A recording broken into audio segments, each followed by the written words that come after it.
เราได้มาทำว่าสาธยายพระธรรมเกี่ยวกับพระสูตรคำสอนของพระสัมมาสัมพุทธเจ้า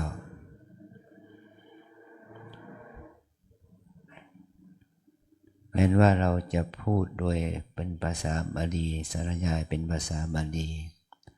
เราไม่รู้ความหมายแต่ถ้าเราตั้งใจสวดให้ชัดถ้อยชัดคำสวดด้วยใจนะจิตใจของเราก็เป็นมหากุศลจิตที่เราปากเราท่องแล้วเราท่องโดยที่เราไม่เข้าใจแต่เราตั้งใจที่จะสวดก็เป็นมหากุศลประเภทเป็นปัญญาณศรัทธาปัญญาที่ไม่ศรัทธาที่มันไม่มีปัญญามันไม่ประกอบด้วยปัญญาแต่ถ้าเราตั้งใจสวดโดยที่เรามีความศรัทธาน้อมนึกถึงพระพุทธคุณพระธรรมคุณพระสังฆคุณเราตั้งใจสวดเพราะความที่เราได้รู้ถึงคุณของพระรัตนตรัยเราสวดแม้ว่าเราจะไม่รู้ความหมายแต่เราแผ่บุญกุศลให้เราเทวาอารักษ์สรรพสัตว์ทั้งหลายให้ได้ดูได้ฟังก็ทำให้เขาได้ยินได้ฟังเขาเกิดสติปัญญาเกิดความรู้ก็ได้ชื่อว่าเราได้ให้สิ่งที่ควรให้แก่เขา ถ้าเราเปรียบเทียบง่ายๆว่ามันกับว่ามีคนต่างประเทศเป็นคนฝรั่งเนาะเขาอ่านภาษาไทยชัดถ้อยชัดคำให้เราฟังข้อความอะไรก็แล้วแต่เขาพูดโดยภาษาไทยแต่เขาไม่รู้ความหมายแต่เขาพูดโดยภาษาที่เขาพูดได้แต่เราเข้าใจเรารู้ความหมายของภาษานั้นเราก็เกิดความศรัทธาเกิดปัญญาขึ้นเพราะการที่ได้ยินเขาพูดอย่างนั้นเราก็เกิดความปลื้มใจดีใจนะเพราะว่าเป็นภาษาที่เราได้ยินแล้วเราก็รู้ความหมายมันก็เกิดตัวปัญญาเกิดศรัทธาความดีงามทางด้านจิตใจแก่เรานะมันว่าเราเป็นเพราะว่าเป็นภาษาของเราอันนี้ก็แล้วอันนี้ก็เช่นเดียวกันนะเราตั้งใจสวดด้วยอักขระพยัญชนะชัดถ้อยชัดค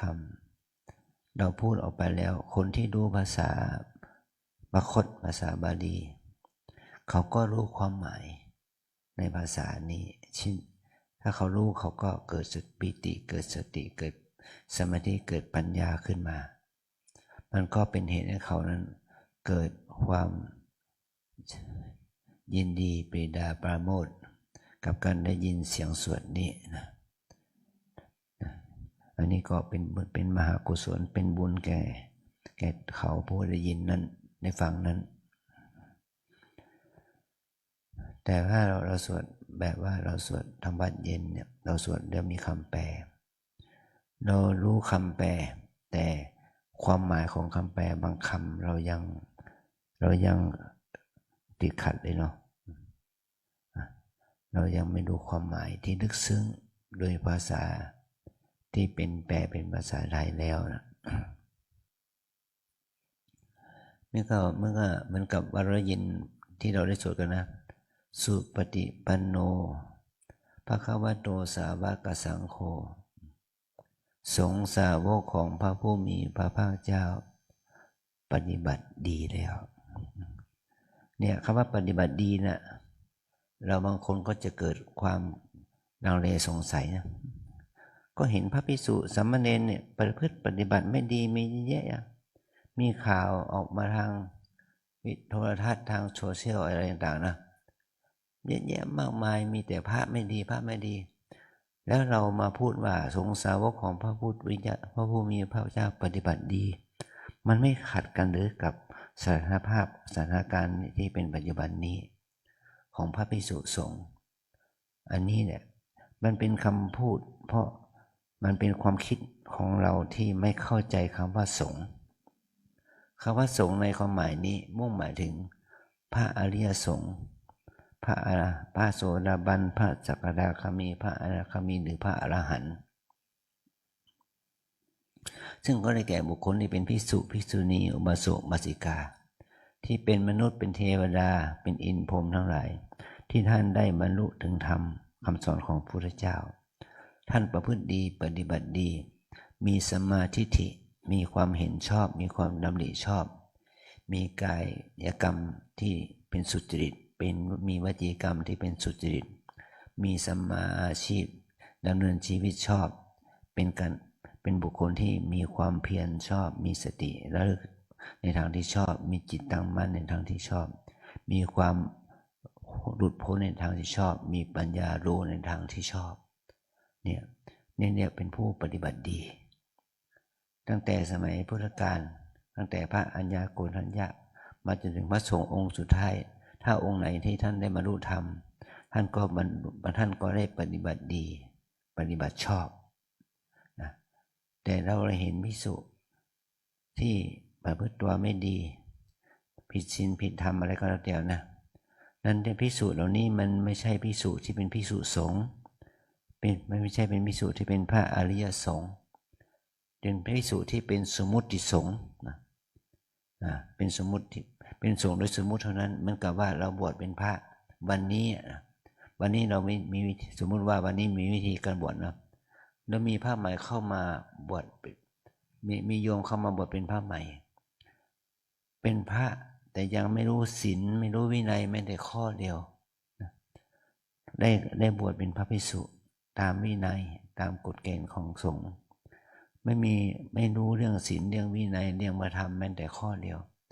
ก็ได้ชื่อว่าท่านเป็นภิกษุแล้วเป็นสมมุติสงฆ์แล้วเมื่อท่านเป็นภิกษุเป็นสมมุติสงฆ์แล้วก็ได้รับคำสั่งสอนจากอุปัชฌาย์อาจารย์ให้รู้ว่าข้อวัดนี้ดีไม่ดีควรเว้นควรทำก็เป็นภิกษุที่ปฏิบัติดีเช่นเดียวกันแต่ปฏิบัติดีไม่ถึงขั้นที่ว่าจะทำให้ท่านบรรลุธรรมได้ท่านเป็นพระภิกษุบวชใหม่เป็นนวากะพระนวากะที่บวชใหม่ท่านไม่ได้บรรลุถึงมรรคถึงผลถึงพระนิพพานแต่ท่านได้ปฏิบัติดีตามข้อศีลข้อวัดข้อระเบียบปฏิบัติของสำนักที่ครูบาอาจารย์และพระภิเดียงได้สอนได้แนะนำก็ได้ชื่อว่าท่านปฏิบัติดีเช่นเดียวกันแต่ยังดีไม่ถึงที่สุดดีเพียงแค่ว่ามีพฤติกรรมทางกายวาจาดีมีความคิดมีความปิติได้ที่จนได้บวชที่ดีก็ถือว่าเป็นผู้ปฏิบัติดีในฐานะเป็นพระปุถุชนแต่ถ้าพระภิกษุรูปนั้นได้ประพฤติปฏิบัติเดินจงกรมนั่งสมาธิถือศีลถือธรรมจนถึงขั้นเข้าถึงความรู้เรื่องรูปเรื่องนามเรื่องอนิจจังทุกขังอนัตตาตามเป็นจริงจนถึงพัฒนาสติปัญญาเข้าถึงญาณปัญญาชั้นสูงได้บรรลุมรรคผลนิพพานเป็นที่สุดก็ได้ชื่อว่าท่านได้เป็นพระสงฆ์ที่เป็นพระอริยะเป็นพระโสดาบันเป็นพระสกทาคามีเป็นพระอนาคามีเป็นพระอรหันต์เป็นที่สุดก็ได้ชื่อว่าท่านเข้าถึงสุปฏิปันโนเช่นเดียวกันนะเป็นพระอริยะที่เป็นสุปฏิปันโนเป็นพระอริยะที่เป็นอุชุปฏิปันโนเป็นพระอริยะที่เป็นในฐานะเป็นญายะปฏิปันโนเป็นพระอริยะที่เป็นสามีจิปฏิปันโนเพราะว่าท่านได้ถึงคุณธรรมด้วยความเป็นพระอริยะชั้นโสดาบันเป็นต้นเนี่ยก็ท่านก็ได้เข้าถึงแต่ถ้า พระภิกษุสามเณรเป็นต้นนี่นะมาบวชแล้วมาอยู่มากินที่วัดที่ไหนๆก็ตามนะเป็นเดือนเป็นปีเป็น10 ปี20 ปีจนถึงขนาดที่ว่าเป็นพระที่เป็นผู้สูงอายุเป็นผู้อาวุโสเป็นมหาเถระจนถึงมรณภาพเป็นในพระเหลืองแต่ท่านไม่ได้ประพฤติปฏิบัติธรรมเลยแม้แต่น้อยและไม่ได้ศึกษาเราเรียนประพฤติปฏิบัติธรรมแม้แต่น้อยก็ได้ชื่อว่าท่านขาดคุณธรรมแห่งความเป็นพระโสดาบันเป็นต้นนะท่านก็ขาดความคุณธรรมแห่งความเป็นพระสุปฏิปันโนในฐานะที่ท่านไม่เข้าถึงอริยมรรคอริยผลนะแต่เป็นพระสุปฏิปันโนที่ปฏิบัติดีปฏิบัติชอบในฐานะที่เป็นพระปุถุชนนะที่เป็นพระปุถุชนที่ยังมีกิเลสอยู่แต่ประพฤติปฏิบัติตามศีลตามธรรมอันชอบแต่ท่านก็ยังเป็นปุถุชนอยู่ไม่ได้เข้าถึงความเป็นอริยชนอันนี้แหละความที่ว่าเป็นผู้ปฏิบัติดีเนี่ยมันดีหลายระดับนะปฏิบัติดีตามหลักของศีลธรรมจริยธรรมปฏิบัติดีตามหลักของที่เข้าถูสมาธิได้ฌานได้อภิญญาหรือว่าได้วิปัสสนาญาณได้มรรคได้ผลมันก็มีการปฏิบัติดีหลายชั้นหลายระดับเพราะเราทั้งหลายก็ให้รู้ว่าเราลูกทุกคนเนี่ยไม่ว่าหญิงไม่ว่าชายไม่ว่าเป็นโยมหรือเป็นคฤหัสถ์ญาติโยมหรือว่าเป็นนักบวชเนี่ยถ้าเราปฏิบัติดีตั้งแต่ต้นตั้งแต่ระดับปุถุชนคนปุถุชนที่ดีก็ปุถุชนที่ดีนั้นได้ปฏิบัติดีก็คือที่เราเรียกว่าเป็นสาธุชนนะเป็นบัณฑิตชนเป็นพาลชนที่ยังรู้จักทางดีทางชั่วก็เป็นความดีของคนพาลคนปุถุชนนะปุถุชนที่ไม่มืดบอดปุถุชนที่รู้ทางบุญทางบาปแต่ถ้าปุถุชนนั้นประพฤติปฏิบัติกรรมฐานภาวนาถือศีลถือธรรมก็สามารถยกระดับของท่านจากปุถุชนที่เป็นที่ขึ้นเป็นพระอริยะพระโสดาบันเนี่ยพระอริยะท่านโสดาบันก็ยังต้องปฏิบัติเพื่อเป็นพระอริยขั้นสักขคามีพระสักขคามีก็ต้องประพฤติปฏิบัติเพื่อเป็นพระอริยขั้นอนาคามีเป็นพระอนาคามีก็ต้องประพฤติปฏิบัติจนถึงเป็นพระอริยขั้นพระอรหันต์เป็นพระอรหันต์ก็ต้องประพฤติปฏิบัติเพื่อดำรงรักษาซึ่งพระธรรมวินัยนี่แหละแม้นว่าท่านเหล่านั้นจะเป็นพระอริยะเป็นพระอรหันต์ท่านก็ต้องศึกษาพระธรรมวินัยรักษาไว้ซึ่งข้อวัดปฏิบัติเป็นเยี่ยงอย่างแบบอย่างแก่พระผู้อยู่ผู้มาบวชในเบื้องหลังนี่แหละหน้าที่ของพระสงฆ์นั้นมันมีหลายระดับชั้นหลายสเต็ปในการที่จะรักษาเรื่องพระธรรมวินัยเนี่ยกิจกรรมทั้งหลายที่เราทำเนี่ยเป็นกิจกรรมที่เราทำเพื่อเป็นเยี่ยงอย่างแบบอย่างที่ดีงามแก่ศรัทธาญาติโยมที่เขาได้มารู้มาเห็นเมื่อเช้าเนี่ยมีก่อนที่จะฉันเพลอาจารย์ก็เดินไปที่หลังโบสถ์หลังวิหารเนาะมีโยมชาวต่างชาติ3 คนมีผู้หญิง2 คนผู้ชาย1 คนผู้ชายนั้นเขาคงจะได้มาปฏิบัติที่ว่าเรามาก่อนเขาก็ยกมือไหว้แล้วก็แสดงพูดสวัสดีกับอาจารย์กับอาจารย์นะเป็นกับแล้วก็ชื่อของอาจารย์ด้วยก็คงจะเราก็รู้ว่านี่เป็นลูกศิษย์นะเขาขอบคุณที่ได้มาพาเพื่อนทั้ง 2มาเยี่ยมที่เขาเคยปฏิบัติเขาก็มาแสดงความรู้สึกที่ดีมีความปีติอิ่มใจสุขใจที่ว่าเรานั้นมีกิจกรรมปฏิบัติธรรมอันนี้แหละนะข้อวัดปฏิบัติแม้นว่าเราจะมาปฏิบัติรับศีลรับ รรมฐานวันนี้แต่เรามีพฤติกรรมมีข้อวัดที่ดีงามมาตักอาหารพิจารณาอาหารแล้วก็ทานอาหารอย่างมีสติสัมปชัญญะมีความเงียบมีความสงบไม่พูดจาพูดคุยกันให้คนทั้งอื่นได้เห็นถึงระเบียบแบบแผนเรียกว่าสมบัติของผู้ดี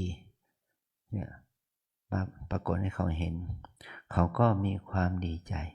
มีความปลื้มใจในการกระทำของพวกเราแม้จะเป็นพระใหม่แม้จะเป็นโยคีชายหญิงที่เป็นคนใหม่เนี่ยก็สามารถสร้างความศรัทธาให้เกิดขึ้นกับคนที่เขามาเยี่ยมเยียนกับเราได้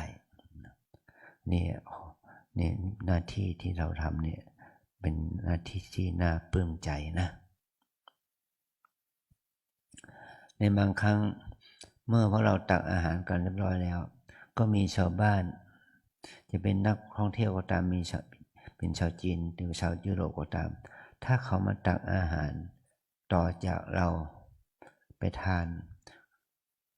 ก็เราก็ควรที่จะเอื้อเขาควรที่จะชื่นชมเขาเพราะว่าคนชาวต่างชาติที่เป็นชาวจีนเป็นต้นนะเขาเข้าวัดในเวลาที่ทานข้าวเขามาตักอาหารต่อจากพระจากชีโยคีนะเขาถือว่าเขาได้บุญด้วยเพราะทางตามบ้านเขานะคนทุกคนที่เข้ามาวัดเนี่ย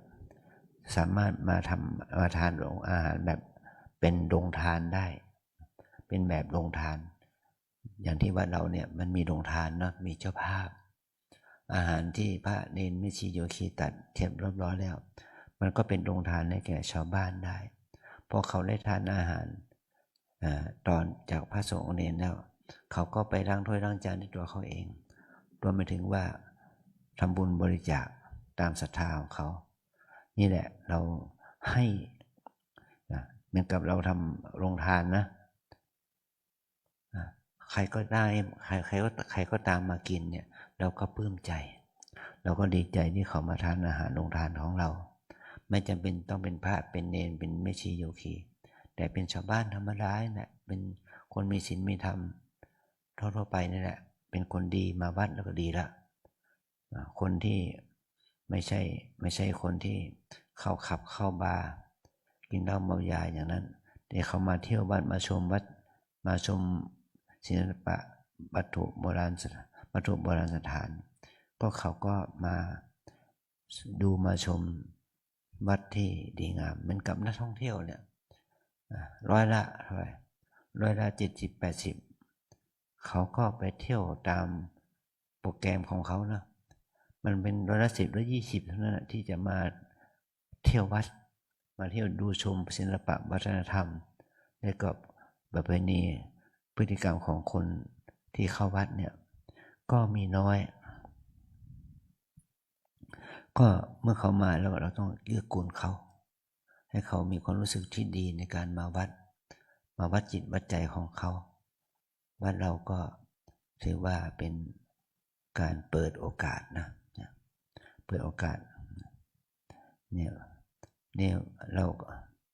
ว่าเราชั้นนี้ก็ต้นดอกพระยอมก็เบ่งบานมา 4-5 วันแล้วเราเก็บมาบูชาพระเราเก็บมาบูชาเนี่ยถือว่าเราสิ่งแวดล้อมของเราให้นะเมื่อกี้นี่มินโยคีมิเชลชาวฮอจินฮ่องกงนะเพิ่นกับเดินจงกรมที่หน้าเขตกุฏิพระนี่นะว่าทำไมเธอเดินที่นี่ล่ะก็เธอบอกว่ากินหอมกินดอกไม้มันหอมมันชื่นใจเธอเดินจงกรมจนครบ1 ชั่วโมงแล้วไปนั่งสมาธิในใต้ถุนหัวไตเนี่ยถามว่าเธอทำไมต้องเดินนี่เพราะว่าบรรยากาศมันดีมันได้ความหอมของดอกไม้อันนี้คือว่าธรรมชาติมันจะให้ความสงบแก่เราธรรมชาติมันจะให้สติสมาธิแก่เรานี่เราจะต้องช่วยเหลือเกื้อกูลกันแม้แต่การสัปปายะ เนี่ยในที่ท่านแสดงไว้ในสัพพยะ7ประการหนึ่งอาวาสสัพพยะที่อยู่ที่อาศัยมันสบายบุคละสัพพยะบุคคลที่อยู่ในวัดที่นี่สบายเพราะภาษาสัพพยะบุคคลเหล่านั้นก็มีการพูดเลยเป็นคำพูดที่สบายหูสบายใจนะแล้วก็อุตุสัพพยะสภาพอากาศมันก็สบายพออาจารย์ถามคนที่มาจากทางยุโรปทางเหนือทางจีนเนี่ยทางเหนือเป็นยังไงบรรยากาศที่เมืองไทยเขาบอกว่าสบายมากอากาศสบายไม่หนาวสบายเนี่ยอุตุสัพพยะของเขาแต่เรานี่รู้สึกว่ายังเย็นเปลี่ยนไปหน่อยอย่างนี้นะอุตุอาหารสัพพยะนี่ว่าอาหารที่เราทานเนี่ยมันเสริมกำลังกายเราเสริมกำลังก็อาหารสบายแล้วก็โกจรสัพพยะสถานที่แสวงหาอาหารก็สบายไม่ต้องไปซื้อหาอาหารที่ไหนแล้วก็ธรรมะสัพพยะหลักปฏิบัติก็สบายอันนี้ความเป็นสัพพยะก็เกิดขึ้นเพื่อเกื้อกูลจิตใจให้เกิดความเจริญแห่งศีลสมาธิปัญญาแก่เราสืบต่อไปนะเนี่ยพลังความดีงามเนี่ยเราพึงประพฤติปฏิบัติเพื่อให้ความเจริญแห่งคุณธรรมศีลธรรมเนี่ยจะได้เจริญแก่เราแก่เพื่อนพ้องมิตรสหายแก่ครอบครัวแก่ญาติพี่น้องแก่คนในชาติแก่คนในโลกให้มีความสบายไปด้วยกันเพื่อให้เกิดความงอกงามไพบูลย์ในสัมมาปฏิบัติเนี่ยจะเป็นพลังบุญเกื้อกูลให้พวกเราทั้งหลายได้เข้าใจนะแล้วก็ว่ายกตัวอย่างเรื่องสุปฏิปันโนเนี่ยพระสงฆ์สาวกของพระเจ้าปฏิบัติดีไม่ใช่ว่าปฏิบัติดีทั่วไปแต่ปฏิบัติดีถึงขั้นบรรลุมรรคผลอย่างนี้นะสงฆ์สาวกของพระเจ้ามีเป็นเนื้อนาบุญของโลกเนี่ยก็ได้แก่สงฆ์ที่เป็นภิกษุภิกษุณีอุบาสกอุบาสิกาที่สามารถชำระล้างกิเลสอกุศลออกไปจากจิตใจได้ก็เป็นเนื้อนาบุญของคนทุกคนถ้าเราทำบุญกับพระอริยะนะเราก็ได้บุญกุศลนะได้บุญกุศลแก่ตัวเราเองเราได้บุญกุศลแก่สัตว์โลกด้วยกันนี่เราทำความดีนี้เป็นพลังอานิสงส์เกื้อกูลพวกเราทั้งหลายในกรณีที่เรามาปฏิบัติเนี่ยเราก็จะเกื้อกูลจิตใจของเราให้มีคุณธรรมยิ่งขึ้นไปจนสามารถชำระล้างอาสวะกิเลสเป็นที่สุดได้เป็นขอให้เราทั้งหลายนั้นอย่าได้ท้อถอยอย่าได้ท้อแท้ในการบำเพ็ญบุญกุศลสืบต่อไปนะพอเราทั้งหลายขอจะเอาแค่นี้แหละขอเราทั้งหลายได้ไหว้พระ